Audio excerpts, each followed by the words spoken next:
Dear guests and distinguished participants, welcome and thank you for joining our webinar on digitalizing justice systems, how to effectively prepare stakeholder and technical requirements, map internal processes, and come up with a comprehensive RFP and much more. My name is David Măcărcean. I'm e-Justice Development Manager with Synergy International Systems. And as you guessed, we have a lot of things to cover today. Now, what's different in today's webinar from our previous ones, which you can access on YouTube, is that in the past we focused on technology and technical capabilities of Synergy eCase, the case management product that we use for the projects we implement around the world. We covered topics like e-filing, document management, electronic signature, business process automation, virtual courts, collaboration on cases by different users, reporting and analytics. But today we want to take a step back from technology and talk about what precedes implementation. We'll be talking about how we prepare as a justice institution for a digitalization project. Now, from the list of registered participants, I noticed that we have a very diverse group of people with us today.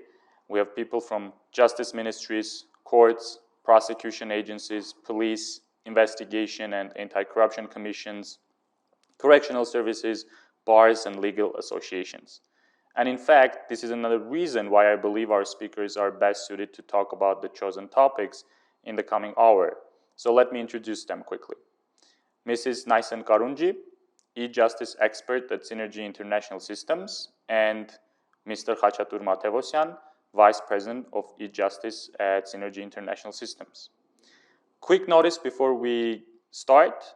All participants except for speakers will be muted during the webinar, but we encourage you to submit your questions via the chat. We will dedicate 15 minutes to Q&A at the end of the session. And in case you must leave before the end of the webinar, remember that we will post the webinar on YouTube and send it to all of you in the coming week or two.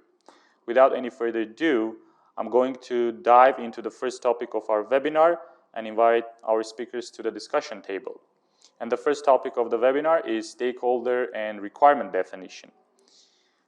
Digitalization is a very broad activity, and a lot of things come to mind when you think about what exactly you want to digitalize. Naturally, we want to make this exercise or series of activities more manageable. I wouldn't be wrong if I said that the history of at least our project at Synergy shows that the scope of the project has an enormous weight for whether this is going to be a success or a failure, especially when it comes to end users and stakeholders. The conscious mind tells us that we need to bring everybody on board and have everybody benefit from digitalization, right?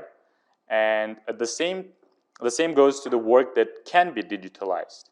The question is, are we digitalizing the institution and its entire operations? For instance, when we talk about courts, cases, execution of cases, HR, finance, inventory, performance management. So I want to give the floor to Khachatur to share with us the key points that we need to consider when we are speculating about the scope of the project regarding stakeholders and their requirements. Khachatur? Thank you, David, and thank you, dear participants, for finding time to join us today during this webinar. David, when doing digitization in the justice sector, it's very, very important to first define the scope. Because I have heard a lot in different institutions, those can be courts or prosecution, saying we want to get digital, we want to have these smart initiatives, and so on. But it's always very important to limit the actual scope. And when we say limiting the scope, it talks more about what type of actual aspect is needed to be digitized. For example, if you take, we want to digitize the case management process, means the scope will be defined in scope of the case management, which is the advised approach. But when you try to have, we want to digitize the case management, our HR activities, our inventory and procure management, this can make the project bigger and bigger and bigger. And meaning even the ones who will apply for such implementation, the vendors, usually those comes with consortiums and make the management of the project much more difficult and can potentially increase the budget of the project as well. Then when you define the scope correctly, it helps you also easily to identify the key stakeholders. who are needed to shape the requirements. And we're having the key stakeholders and key potential users of the system. You can define the requirements and come to a good balance. And when we think about the solution, all the requirements better. And it's very key to find a very good balance for the requirements coming from the IT side, the technical aspects of the system, and from the potential end users, which for justice systems can be not only, for example, for courts, the judges or the registrars, but also the public, the litigants and the advocates and all other users. And when the scope is clearly defined before starting any of those projects, it also helps to correctly manage the expectations of users and gives possibility to make research and identify the possible budgetary ranges which will be required for such projects implementation. Thank you, Khachatur. Now let's go to Niceson. Niceson, you have worked with Rwanda judiciary and many others, and you know the situation from inside out, I would say. Please help us break down this question from that perspective. Thank you, David, for the chance to speak to you. And thank you, everyone, for attending and for joining. I am going to talk about this in two ways. First, I'll address the stakeholder management, and then I'll talk a bit about the requirement definition from the client perspective. I want to say two things about stakeholder analysis. And the first thing is to identify your stakeholders and define their impact towards your project. Are they people that are going to be responsible for the project? Are they going to be consulted? Are they going to be informed? You need to understand who your clients are and what their impact to your project is. And then you need to involve them during the preparation of your requirements to be sure that you do not miss out any of them and to be sure that their requirements are well captured. Now, the justice sector, the way it is made is that it serves the citizens. So you need to include as well the needs of the citizens. And I know that this would be hard to bring the citizens on board to sit in meetings and to gather the requirements. And having worked most especially with Rwanda, this is the approach that was taken to be able to cater for the citizens' needs. So first we made a list of all the things that bring people to court physically, because obviously when you're implementing a digitization project, you're trying to make sure that citizens can access their services where they are. You don't want to have it and then have people come to court.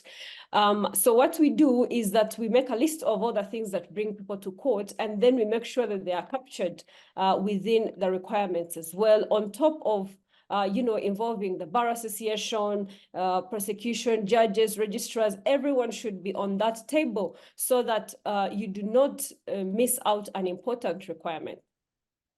Now, having talked about the stakeholders and having analyzed your stakeholders and assessed their readiness and assessed their impact to the project and catered for their needs, now I want to talk about the side of their requirements. And I want to say two things. Number one is to make sure that you make a realistic requirement prioritization based on your budget. Most of the requirements we see are institutions going places with their requirements, and they have 1 million of requirements, well knowing that they have a limited budget. And in that case, you might find that you end up implementing things that you don't, that are not the most important because you have too many and you're overwhelmed. So it is very important to have a realistic prioritizations of your requirements based on your budget. And as I said, having worked with different institutions, especially in the justice sector, I have an experience of such kind of thing with the judiciary of Rwanda, where I worked for a while.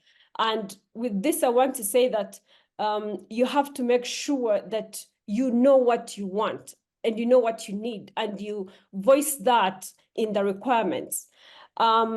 So I want to give an example from the judiciary of Rwanda, where I worked for a while before we implemented the IECMS that is being used now. There was a need and a thought to have a case management system. But way back, I think in 2013, we structured our requirements without paying attention to all these things, making sure that they're detailed, as Khachatur was saying, making sure that they get to the point of what we need. And at the end of the day, the system we got at that time did not cover our needs. It was not covering a case management need, rather it was covering a document management need. So after that, obviously we learned our lesson and we did our requirements better, and we acquired an integrated electronic case management system that now satisfies our need. So I want to emphasize that this is a very, very important process and you cannot afford to mess it up. Thank you, Niceson. Very, very, very valuable comments from your side, from your experience in Rwanda as well.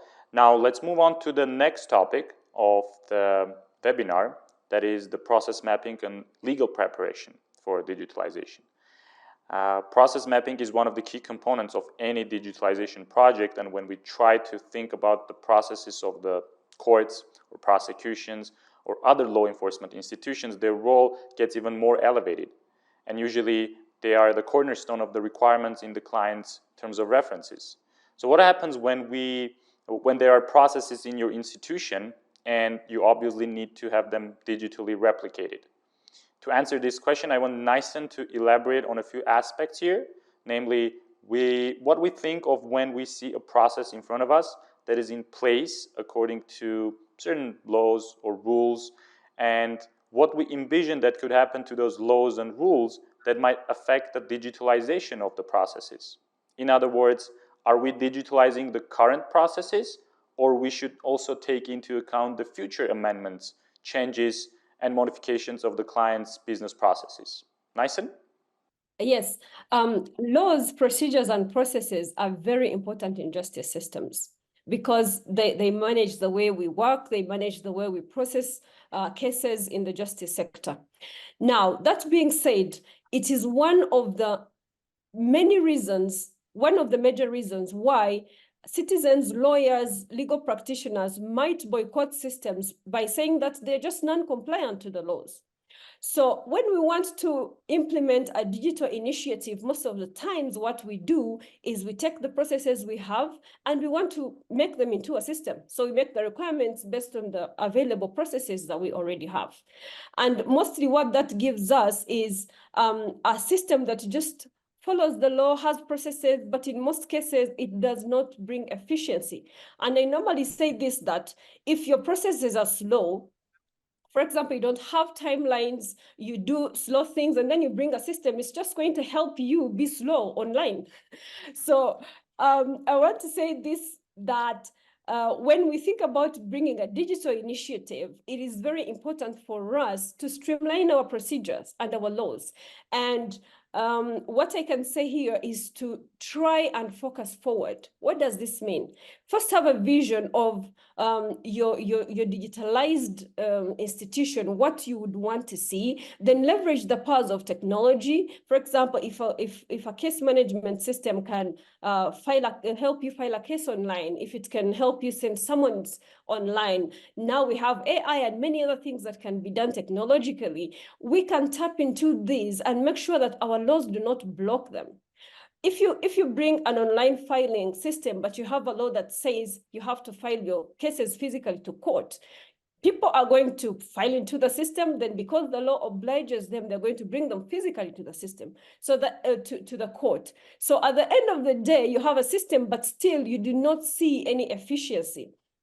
And again, I pull these examples from Rwanda because we have encountered one of the best achievements from the use of ICMS. And the only reason we were able to do that is we streamlined our procedures to meet the ICMS, because the lawyers can just tap out something small that says, for example, they have to file a case in the name of a representative, and they will not use the system. They will say the system does not allow us to file a case by mentioning that we are doing it in the name of the representative, or that we need to bring it physically to court. So it is really, really important to make sure that your laws and procedures are streamlined and they allow the digital initiative to flourish.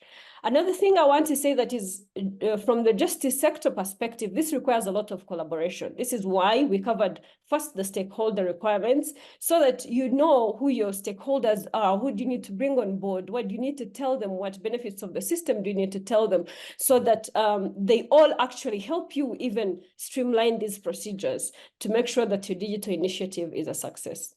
Thank you, David. Thank you, Niceson. Now I want to go to Khachatur and hear his comments on this subject. Khachatur, please. Thank you, David. Actually, one key thing also to consider for the processes is that the process is defined in scope of the project, and which comes into the, let's say, into the scope of the RFP should be as not only as complete as possible, but they should make the process not to be interrupted.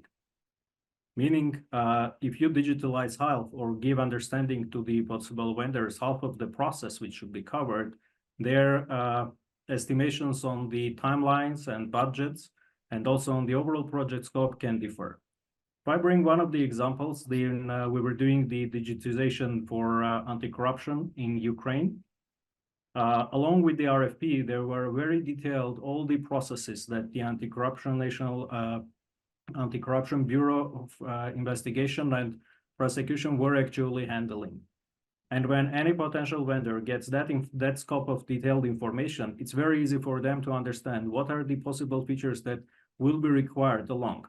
Because sometimes it's hard to define all the features and functionalities as functional or non-functional requirements. But when the detailed process is described, that helps to understand what features can be really in need. Just an example, if one says that the document should be submitted or the form to another user, then you should envision that there can be a notification. Or in such cases, you get a holistic understanding of what is the scope that you are going to apply to and you will need to cover, and what timelines and resources will be required for that. David? Thank you, Khachatur. Now we're moving to the next topic of our discussion, one of the interesting ones as well, the RFP preparation and the outline of correct eligibility criteria when choosing your vendor who is going to be implementing your project. This question is extremely important when it comes to private companies like us applying for projects by the client. Khachatur, Niceson, and occasionally myself are obviously the consumers of the client's work and policies and procurement initiatives. What happens is that we receive these very long documents that clients had worked on that contain a lot of information about their needs, their wishes, some of which are mandatory, some are nice to haves, some are for future extensions, and so on. I want us to talk about what you see when you see a well-written RFP in terms of reference. Khachatur, you have read countless documents of this sort. Help me understand three things here. What stands out in a well-written requirement document by a client? That's the first thing. What would you say are the successful implementation approaches during the phases of procurement? So what does it consist of? So that's the second one. And the third one, how do you choose the best company from a list? What are the optimal eligibility criteria that clients should value more or prioritize when choosing a vendor? Khachatur? Thank you, David. As I said in the beginning, the scope, defining the scope is one of the key success factors for all this process to be successful. And when you define the scope, it's very important that you detail those requirements in the RFP. And very important to have, along with the functional requirements, which can relate how the process is done in the institution, be it in prosecution or in court or in correctional services, but also to have the non-functional requirements, the ones that come from the technical team. Those can be special requirements considering local legislation or several security aspects that need to be covered, also defining at what scale system should be used, and many others. So along with these detailed requirements, the eligibility criteria whom you select are also important to define. One of the special specifics of projects which are being done in procurement for justice sector systems is that very key to understand. There are not so many companies worldwide who are experienced in doing justice sector projects. And the ones which are eligible to apply, if you put them that any IT company can apply who has done big projects, so you can have hundreds of thousands eligible ones. But usually the tendency which was going that we saw in many RFPs, the preference has been given to the ones who had specific experience in justice sector. So they know exactly what, when you speak about the prosecution, there's like trial cases, there is the pretrial detention process. At least integration should be envisioned not only with, let's say, national ID, which 99% government system has, but also with the courts and the investigation bureaus and other agencies, so on. So it's really important to define who are eligible to apply. And when those eligible ones, they apply, this answers also the second question, how to make it more efficient. What I have seen in most of the RFPs, requests for proposals and tendering processes, the ones which were really, really successful were which had a process of so-called demos. So the ones that usually are doesn't require technical proposals are based on financials. Those are, let's say, 50-50.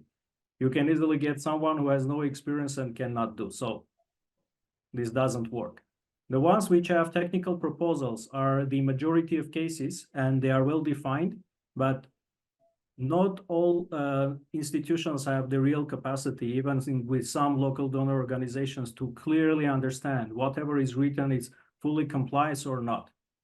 But the best thing to really evaluate is also when there is a stage of so-called demonstration, when before the demonstration, the client, let's say, prepares a script, a small part of the process which they would like to see. So they see if the software is really customizable, if the vendor can really cover at least a small part within a small period, and they can compare. And this gives a very clear understanding, because you can read a lot, you can have technical responses with print screens captures from systems, but when you see the demo and you see the demo adapted to the script that you wanted, it makes you really very easy to compare. And what relates to on choosing, usually the best approach here comes that the balanced weighting indicators are being given.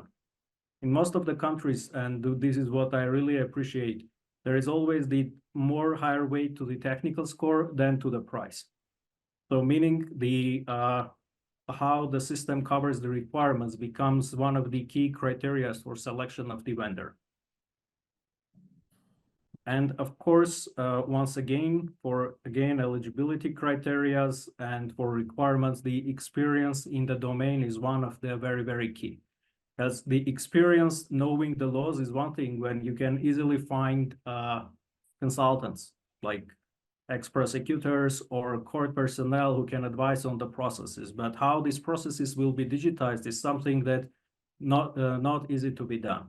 So when you make them eligible, the ones who have experience in justice sector, that increases the probability of success of those type of initiatives in future. David?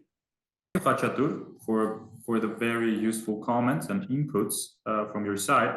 And I especially like the one about the demonstrations of the actual product and the system during the tendering process. And in fact, we are in the middle of such activities right now, presenting and demonstrating Synergy e-case to some of the correctional services and judiciaries around the world, as they are choosing the right vendor and the right company to help them with the digitalization. So now let's move on to the next topic, which is the choice of project implementation plan and methods for your envisioned project in your institution. So we all acknowledge the fact that governments operate differently from business entities. And as a company working with the government, Synergy has come to realize that our way of working, specifically our way of project management, has to adapt as well. Now, there are many project management methodologies and tools to choose from, agile, waterfall, etc., etc. Khachatur, which one would you say suits the domain of justice and why? Thank you, David. The the easy one, I would say, for implementation of such projects would have been if everyone wanted to have the waterfall implementation approach. Because waterfall is very straightforward. That one is used to bring examples, so not everyone may know the terminology. When you construct a building, you have the detailed diagrams, architecture, and everything, the design, the mock-ups, and you start the design, and then the implementation, the construction process.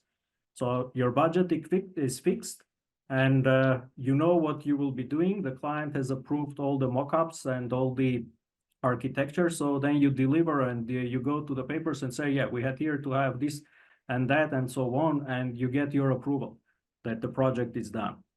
And waterfall is really good when there is a fixed price contracts. So in case of digitization in justice sector, usually this is 99.9% of cases when it comes to a fixed price contracts, when the RFPs are out. However, what we noticed, as this specifically in justice sector, when you make digitization, some processes changes as Niceson.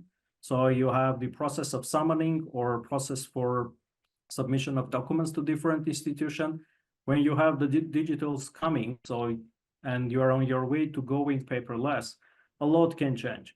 Even some initial requirements can need to be changed, because sometimes the laws are being modified not the exact way that at the time of writing the requirements they were envisioned to. So there is a need of flexibility, which is more for agile approach, which itself means flexible. But you cannot be very flexible all the time changing, because no vendor usually commits to do the full agile process, to change everything within the fixed scope and to meet the timelines.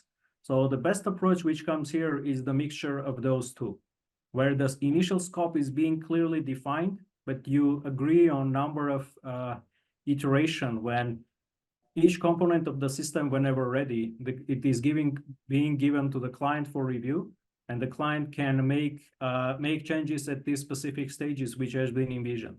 Meaning, small by small on different deliverables, client is making so-called user-driven fine-tuning.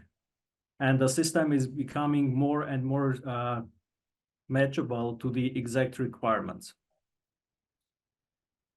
So I would advise the hybrid development approach, a good mixture of for fixed price contracts of the waterfall and the agile works well in such scenarios. In the end, to meet the final expectations and to cover all the requirements specified. David? Khachatur. Niceson, let me know what you have observed in your experience about this topic. Thank you, David. I actually agree with Khachatur here. From the technical point of view, the hybrid is the best, because as he said, the laws change, the practices change, even the costs themselves might change. So you need something that is flexible. But actually what I have noticed is that the end users do not specify this or do not pay attention to it when they make their procurement, which is a huge risk. So they just put out the RFP, someone comes, says he can do everything. They do not talk about implementation methodologies or whatever. And then along the way, they realize, oh, we need a change, and the implementer cannot implement the changes. So I think that it is a good subject of discussion, and I think that the client should really take care of it. As Khachatur was saying, that during their procurement, they can make demos, they can request for demos. I think that it would be important to also request for the implementation mechanisms and discuss them, and be sure that you know what you're going to get at the end of it. I also want to add that from a client perspective, I would advise to use a phased approach along with a hybrid one, but also include a phased approach so that you don't take everything at once, but you can take chunks at a time. And here I want to say that when you're doing the phased approach to implementation, you can either implement one institution, but start with the department that inputs the information first, or if you're doing a complex justice sector project, start with the institution that inputs the information first. And I call this one implementing from the beginning. And this helps to make sure that you do not forget anything in the process. If you have a justice sector project and your implementation starts from investigation to prosecution to courts, by the time you complete investigation to go to prosecution, you can already see in the flow of the case if there is anything that you forget. And together with the hybrid way of implementation, you can be able to add anything that you forget. But I want to go beyond implementation and also advise on the deployment, that after implementation, it is also good to have a phased deployment. And it is important, I would advise, so you implementation, for example, from the courts, then the courts are going to need information from the prosecution.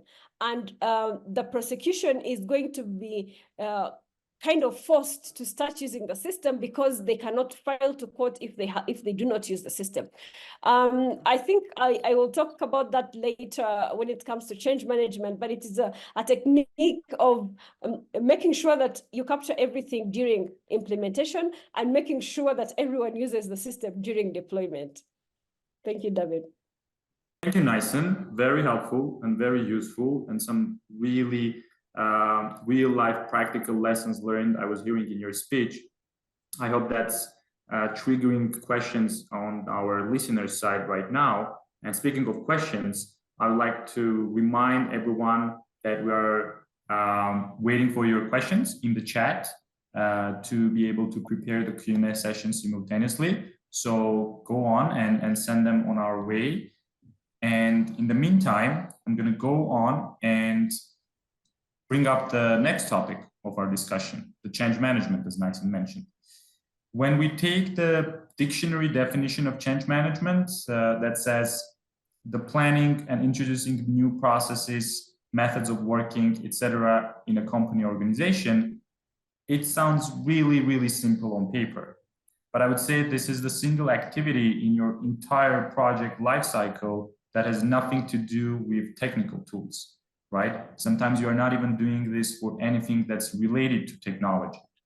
I want to ask Niceson about when do we need to start our change management activities when it comes to digitalization of our operations?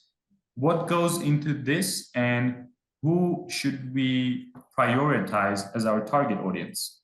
Niceson? Thank you, David. And you are definitely right. Change management is the least discussed topic in digitization. It is even sometimes left to the end of the project. It is given limited resources. And I think that this is a significant risk, because this can be the one single reason that you might have a very good system that you have spent a lot of money on and a lot of time on, but when you neglect change management, it can be the one reason where such an initiative might thrive in one setting and completely fail in another setting. And in my opinion, therefore, to answer your first question, change management activities should start before the project and last longer than the project for it to be successful. Longer than the deployment. Make sure it is within the project so it has budget. So who would be the target audience for the change management? Remember when we started this webinar, I talked about having stakeholder assessment, making sure you understand your stakeholders, their readiness, you understand their impact to the project. So when you are doing change management, therefore, you want to target your audience, starting with those that have the highest impact on your project, right? If there is a stakeholder like a judge or prosecutor who you know if they do not use the system, then it is going to fail. You need to make sure that you have catered for them in the change management process. When I define change management, to make it simpler, to have a simpler meaning, I say that it is a process to defreeze, impact change, and then refreeze. Basically, you're formatting you're formatting people, because this is a matter of people politics. You're creating activities to first understand what level they are at, what they need, and then you're informing them of the benefits of the new initiative, what they will get from it. You're listening to them. And here I want to mention, David Jan, that most times people forget to listen to the stakeholders. So someone will come to you and say, here, you're bringing a new project. My job is just moving a case from one person to another person. So I am worried that I'm going to lose my job. Instead of listening to them and saying, okay, we understand your fears and we are going to bring about this other initiative, for example, we are going to create a role of e-filing officers or something. And I took this from the experience of Zimbabwe when we implemented case management system. There are people that were court clerks, and instead of saying that, hey, we don't need you anymore, they brought something good. They said, okay, we will need you and we can make you e-filing officers. So you facilitate this project, this initiative. And everyone was happy. And this in itself is enough to change someone from defreezing from what they already knew, adopt the system, make it their own, and now become ambassadors. This is what this makes. So I think that what goes into the change management is a lot. And it mostly has to do with understanding people, understanding their needs, but also communicating your change to them as much as you can. And I would say that two more things that would go in is to have a detailed and profound change management plan to cater for resistance, to cater for stakeholders, to cater for communication trainings, and to go beyond that and have even as far as support and feedback. And lastly, I want to say that far beyond the deployment of the project, the reason I was saying that change management starts before the project and outlives the deployment. Beyond the deployment, you need to think about that change sustainability. What happens if the people that are in current positions are not there anymore? Will your change still take effect? Will the new people that are coming in still adopt the project and make it their own? All these things are what I think should be looked at when someone thinks about change management. Thank you, David. Thank you, Niceson. Now, I know Khachatur has an interesting case to share with us, given where he is located right now. Khachatur? Thank you, David. Actually, I'm currently in Zimbabwe, and during this week I had several meetings with justice sector institutions, as we do here the project with Judicial Service Commission, which has been piloted already for about mostly 2 years for now. We also are now discussing possible developments for national prosecution and prison services, and also the police and other agencies. Now, what I noticed which works really, really well is there is no procurement process hasn't yet started, but in each institution, they started doing the change management. The top management has organized different sessions and activities for all these stakeholders who will be the ones defining the requirements to reduce their resistance to the possible upcoming change, because this type of projects can be a major change. And if you go do not just a tracking system, but you do a full you try to implement the paperless concept, the change is big. And not only the process is changing, but the way people are used to do the work. And when we talk about justice sector, we always need to consider it's not there is not so many institutions which are very, very like IT literate, IT keen, and young ones. Here you can see judges who are 50 plus, most of them. So they can be resistant because more than 20 or 30 years, they were used to one process, working with papers, working with their diaries. And now you come up with some new tools, new concepts, which helps, but they need time to learn all that.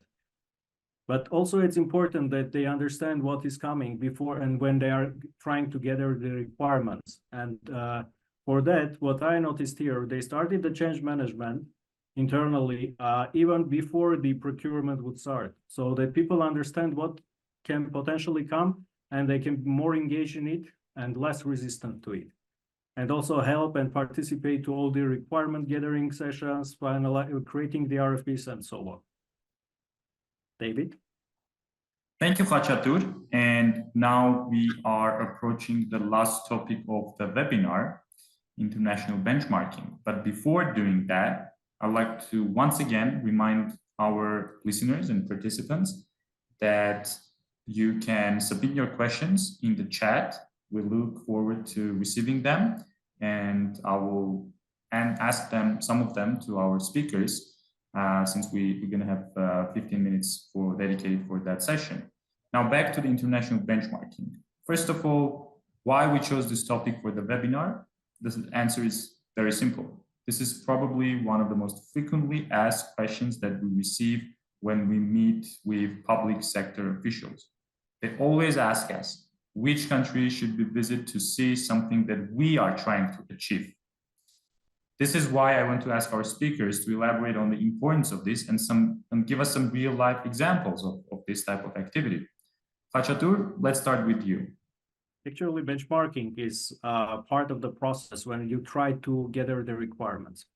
In this regards, I have seen many times how different judiciaries or other justice sector institutions are traveling to other countries to see how they made it. Because you can, before starting the procurement, you can always request and touch base with some vendors to get information from them, like make your market study. But the impressions and the information you get from vendors are not always the ones that you can get from your so-called fellow institutions in different countries. Why I say different countries? Because when you want to digitalize the prosecution, you don't have 5 prosecutions and one of them is digitized, the other is working on paper, another has just some tracking system. So it's either digital or not. That's why it's always the case when they go to another country to see how it is done and to learn more, not only about the software aspect, but also about change management and the other small things, which can be considered small, but then they become really very important for the project. For example, if you want to benchmark how court has gone digital in one country, you can go and have meetings with the judiciary personnel, the IT team, and the other stakeholders of the system who can tell you everything. But when you go there, you visit some physical courts and see the physical setup in the courtrooms. If they have e-filing, do they have somewhere around an e-filing center? Or if somebody comes with paper, the question which we are always being asked, if you go to digital and somebody comes with paper, you say them, go and file it electronically, or there is any place to assist. If there is a place to assist, so is there a computer? Is there internet connectivity? So many things which pop out in the times that you start to think a bit wider of the project, not just as a software project, but project which may require some IT procurement as well, procurement of gadgets, connectivity, some trainings. So when you go and do the site visits as well, this gives really a broader understanding. What can you potentially envision? Because along buying the software, sometimes which RFP defines usually, there is also need to consider that some new hardware can also be required in terms of the gadgets or connectivity, and maybe some changes in the physical setups and some other works which can be required in hearing rooms to make so that the system can be accessed from there as well. So all this you get from really good, let's say, site visits and benchmarking international experience. Thank you so much. Thanks for the inputs. Niceson, what are your ideas on this topic, the international benchmarking? And I believe Rwanda is a very popular country for others to visit and specifically to see ICMS in action. David, let me start with sharing with you a proverb that we have in our country. It says that a child that has not traveled thinks his mother is the best cook. That is basically meant to encourage people to go out and learn from others, or else they would think that what they have or what they know or what they see is the best. And from this perspective, I actually want to commend the justice sector that they are very open to international benchmarking. As you have said, Rwanda is one of the host countries when it comes to international benchmarking in the justice sector to see the success of ICMS. And as Khachatur was saying, when they come, they have the opportunity to visit courts, to meet their fellow judges, to talk about the challenges that they share, to talk about how the case processing happens, to even talk about what challenges they have encountered to be able to transition from a physical a case file to an electronic one. And one thing we identify is that our realities are the same. Our struggles are the same, our challenges are the same, and therefore our remedies can be the same or at least similar. And so I feel like international benchmarking is very important if you don't want to reinvent the wheel. Second of all, I think that international benchmarking is important because as earlier when we were talking about how your requirements have to come out, how your change management has to be done, etc., etc. So if you're able to find a country that you can visit and inquire, how do you deal with internet shortages? How do you deal with power cuts? How do you deal with change management? How do you train people? And this will allow you to have an even higher chance of success. And we are, at least in Africa, it is a lot easier now with the South-to-South cooperation that we can easily benchmark other countries and see how they're doing, even the impact that this system has on them, and to anticipate and kind of have reasonable expectations, whether it's for project budget, project processes, scope of work, RFPs, procurement, everything. I personally believe that by sharing, we learn more. So in line with international benchmarking, I think that it is a really, really wonderful approach. It doesn't mean that you don't know, it just means that you are willing to learn. And through being willing to learn, you leapfrog through the processes that would really pull you down. Thank you, David. Thank you, Niceson. Thank you, Khachatur. So while listening to you, I took away the following sort of key takeaways for me, for myself, to understand the topics that we discussed today. The first one I would say is the well-defined stakeholder and user requirement. Make sure you see the beginning and the end of the project, at least for the given scope. Streamline the laws and procedures by focusing forward and also having prepared the processes of digitalization in advance, so you don't do it simultaneously to the digitalization. Pay attention to the details in the RFP. Make sure you give private entities or even your in-house team, if that's the team that's going to be doing the system, the necessary information to make realistic estimations, both technical and financial. Start change management as soon as possible. Get people on board and get people involved in the project and basically sell them the good vision they're going to be enjoying down the road. And lastly, learn from the best. Learn from countries like Rwanda, what they have done in the past, and you will get similar results in your institution. Now, I want to move on to the Q&A session and ask our speakers some of the questions that we were asked in the chat. And the first question that I want to ask is going to be from Frank from Bermuda. It goes like this: training is always an issue. Detailed task documentation is critical to allow the developer and client to fully understand the delivered process design.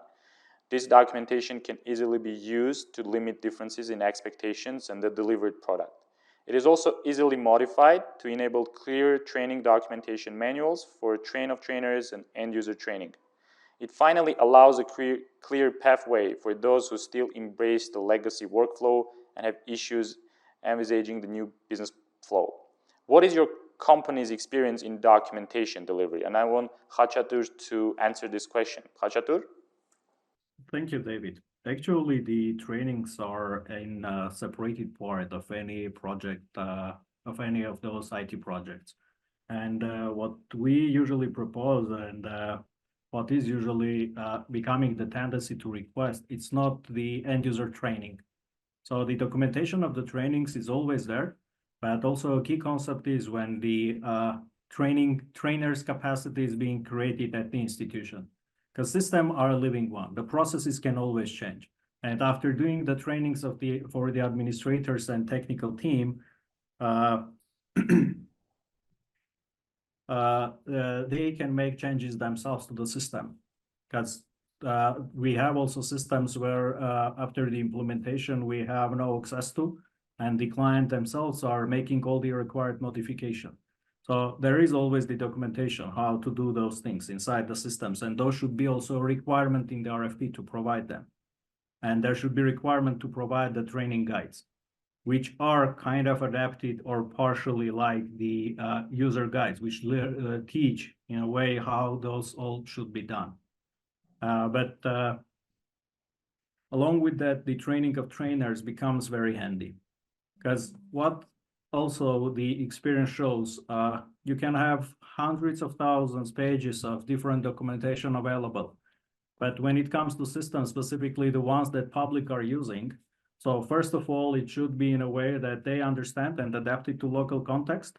And secondly, it should be easy to use, because not everyone always starts going into the documentation. So trainings are important, and documentation always should be integral part of any of the, let's say, RFPs which are coming out. David? Thank you, Khachatur. Now I want to raise another question from the chat by F. Augustus Na, Jr. The question sounds like this. Thank you very much for your deliberations. From the judiciary perspective, with the agile and versus waterfall methodology, which method do you think could be best applicable to the judicial system in the case management context? Thanks. Maybe Niceson can handle this question.